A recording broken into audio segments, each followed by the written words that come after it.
ጸሎት ዋናው ቢሰለቻችሁ ባይጥማችሁ ቢመራችሁ እንቅልፍ ይላችሁ ሐሳባችሁ ቢበተንም ምን ቢልም እንደውም አንዳንድ ጊዜ ደና ውለን ደና ያደርነው ሰዎች የጸሎት መጽሐፉን ስንይዘው ኃጢአቶቻችን ሁሉ እንደ መስታወት ይመጣሉ፣ ይዋጉናል። ዝም ብለን እናንብበው ግድ የላችሁ። የእግዚአብሔር ቃል ቅቤ ነው አይደለም የሚሉ አባቶቻችን። ቅቤ ስለ ቅቤ ብትማርም ባትማርም ከተቀባው ምንድነው ያለዝብሃል። ጸሎቱ ቢገባህም ባይገባህም ከጸለይከው ልቡናህን ማለዘቡ ረዴት ማሳደሩ አይቀርም። ስለዚህ እግዚአብሔር ሰዎች እንጸልይ። ሌላ እንድናፈራ ምንድነው የሚያስፈልገን?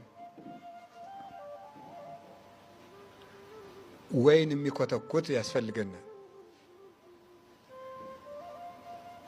ኮትኳች ያስፈልገናል። አረም የሚነቅል ምን የሚል ወይን ጠባቂ ማለት ነው።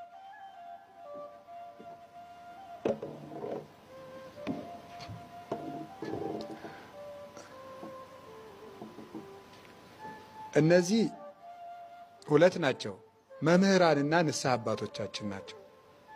ያርሙናል ማለት ስህተቶቻችን አረሙን ይነቅላሉ፣ ያስተካክላሉ።